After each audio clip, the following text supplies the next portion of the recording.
Salut à tous, c'est Frédéric Delavier. Ce soir, je voulais vous faire une petite vidéo. Petite vidéo pour rebondir sur l'actualité française, actualité que je trouve particulièrement nauséabonde, actualité que je trouve moralement d'une grande médiocrité, même pire que ça, que je trouve vraiment sale, basse et assez ignoble. Qui va bien dans l'esprit du temps d'ailleurs, c'est cette attaque qu'il y a contre Nicolas Hulot, cette attaque des médias qui jette en pâture cet individu que je n'apprécie pas forcément et pour des raisons qui sont plutôt réelles cette fois-ci, mais cette attaque contre Nicolas Hulot où on voit sortir des femmes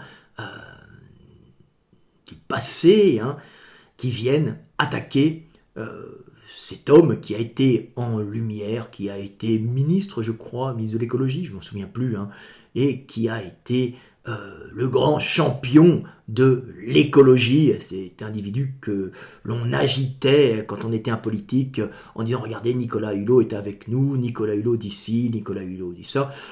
C'était une façon de justifier des réformes politiques ou des réformes économiques par les grosses sociétés françaises qui étaient en partie d'État.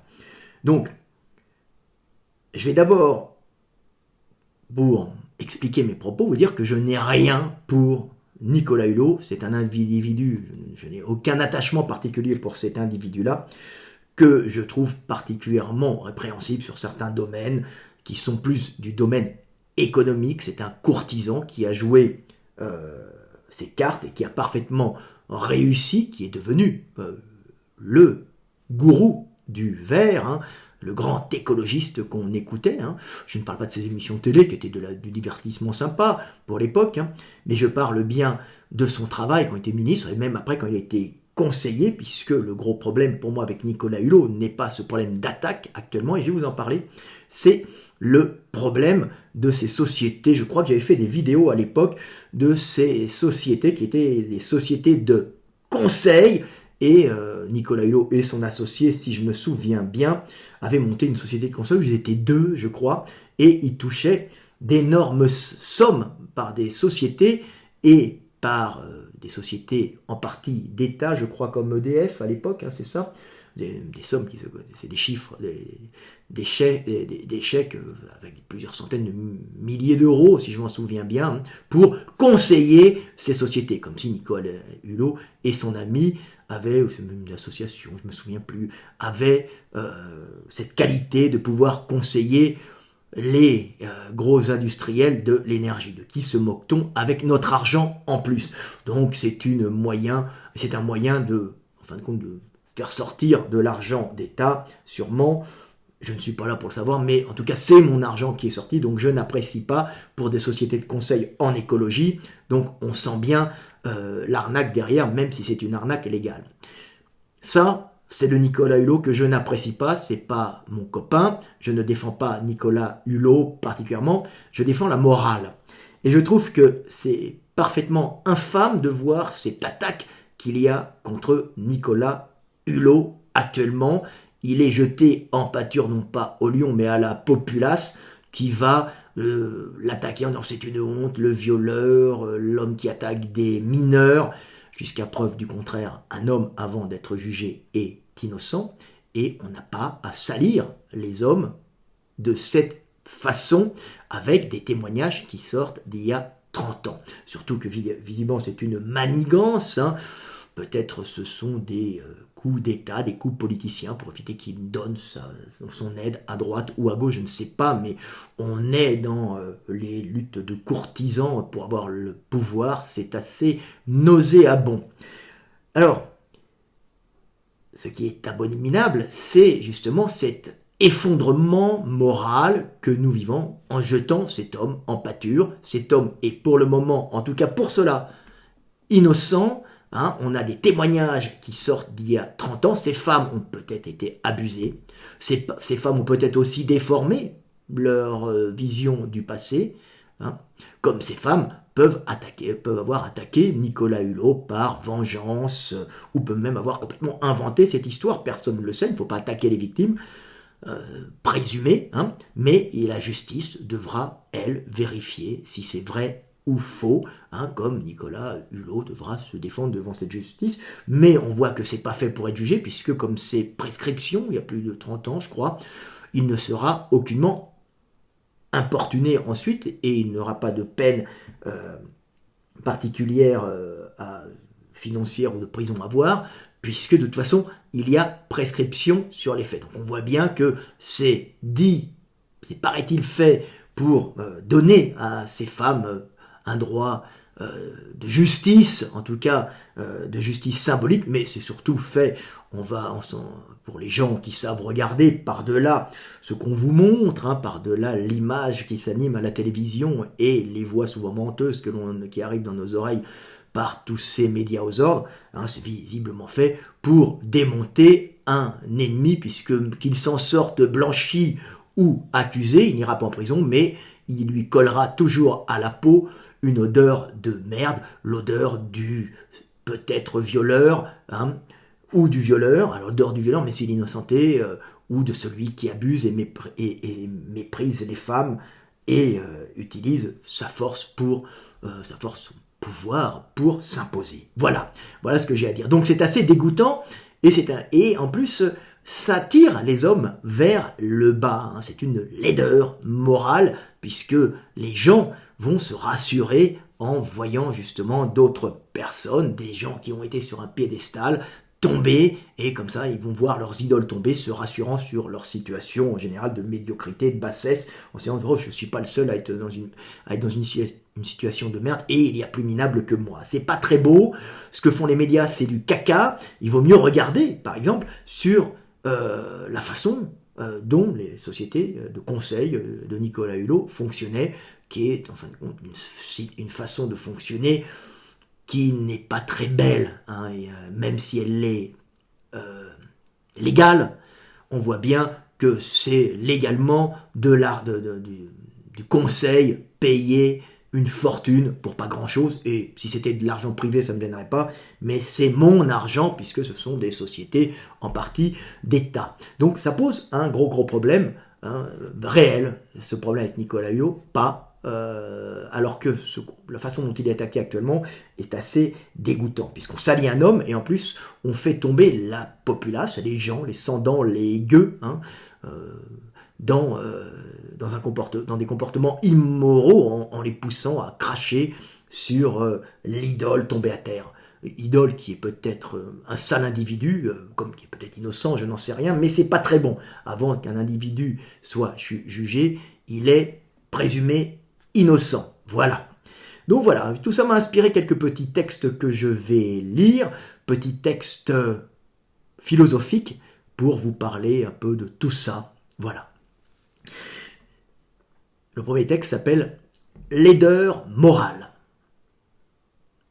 Les hommes médiocres se repaissent de ragots sur le vice et la bassesse des autres, et aiment les pointer d'un doigt accusateur en espérant les voir tomber. Hypocrisie envers eux-mêmes pour se sentir meilleurs qu'ils ne sont. Car ces pauvres bougres ne font qu'essayer d'oublier leur laideur morale en dénonçant ou en se convainquant de la laideur morale des autres. Voilà. Un autre petit texte que je vais vous lire, qui touche plus à notre nature profonde, que nous soyons des hommes et des femmes, s'appelle « Le goujat et la dinde ».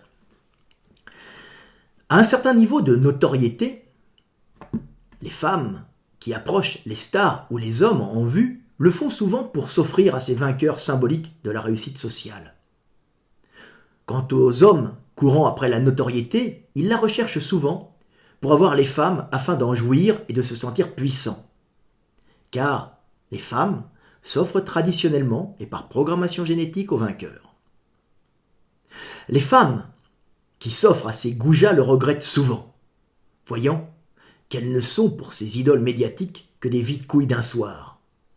Là, à ce moment précis, naît le terrible ressentiment de la femme humiliée par le rejet, qui s'amplifie avec le temps, la vieillesse et la laideur, pour se transformer en une haine féroce contre celui qui, croit-elle, a abusé de sa naïve jeunesse, oubliant que par sa programmation génétique, elle avait désiré s'offrir à l'idole du moment, à cet homme puissant qui symbolisait pour elle la force et la protection du vainqueur, et le meilleur géniteur pour transmettre ses qualités de vainqueur aux enfants qu'il lui ferait. Alors tout ça sont des programmations génétiques, bien sûr. Les hommes vont avoir tendance à abuser de leur pouvoir et les femmes ont tendance à s'offrir à ces hommes, et les hommes vont des fois abuser de la naïveté de jeunes filles qui vont, par cette programmation, s'offrir à des hommes qui ne vont, en fin de compte, les considérer que comme des vides couilles d'un soir, ce qui en fait des goujats et des hommes peu fréquentables. Il faut toujours prendre du recul là-dessus, et le pouvoir n'est pas fait à ce niveau-là pour avoir les femmes. Bien sûr, c'est un avantage si l'on veut se reproduire, mais le pouvoir à très haut niveau, est fait pour avoir le pouvoir d'aider le groupe et d'aider les hommes dans leur ensemble. Malheureusement, nos programmations génétiques font souvent qu'il y a des dérapages des deux côtés, et que des hommes de pouvoir vont même abuser de jeunes filles. Combien voit-on d'hommes d'un certain âge de pouvoir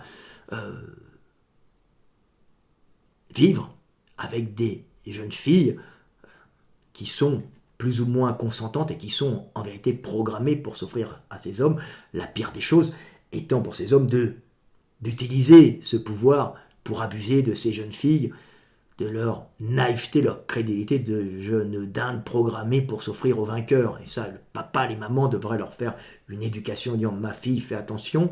Ce sont des programmations génétiques qui datent d'il y a des dizaines et des centaines de milliers d'années. Et il faut vraiment faire attention et ne pas tomber dans nos programmations animales primitives et savoir les maîtriser. On peut voir ça, vous savez, avec l'histoire de fans. Vous voyez souvent des jeunes filles ou des jeunes femmes qui hurlent devant les rockstars, comme ça, prêtes à regarder, à s'approcher de la rockstar, et qui allaient même, autant jadis, il n'y a pas très longtemps, attendre près des loges en espérant être l'élu d'un soir. Et c'est pour ça qu'il y a le scandale de Claude François qui ne forçait pas les jeunes filles, bien sûr, mais qui utilisaient leur crédulité et leur programmation pour profiter de cette jeunesse fertile sans forcément les féconder et en faire sa femme. C'est-à-dire qu'il en faisait des vides couilles, ce qui n'est pas très aimable aussi, et ce qui peut être, dans nos sociétés modernes, occidentales, où la loi ne l'autorise pas, quelque chose qui est délictueux, comme aller avec un jeune homme de 15 ans quand on est enseignante. Voilà. Donc voilà, ça, c'est notre société, mais il faut prendre du recul sur ça, et il faut nous-mêmes éduquer nos enfants et s'éduquer soi-même à essayer d'être le plus pur et le plus droit possible, ce qui est dur, essayer de briller par son exemplarité. Voilà, petite vidéo pour vous parler de tout ça, et pour vous expliquer qu'il ne faut pas tomber dans cet abaissement moral d'être heureux de voir chuter les hommes, de voir tomber les idoles, que ces idoles aient été des bonnes personnes ou des mauvaises. C'est pas ça qui vous mettra en hauteur. Soyez plutôt heureux de voir tomber de réelles mauvaises personnes, parce que le groupe sera alors protégé. Mais il ne faut pas se réjouir au niveau de la chute de ces hommes. Les hommes mauvais sont des hommes perdus que le monde a transformés en mauvais hommes. Il faut combattre la laideur et la méchanceté. Il faut haïr la laideur, la méchanceté, les vices, mais pas haïr l'homme vicieux, laid et méchant.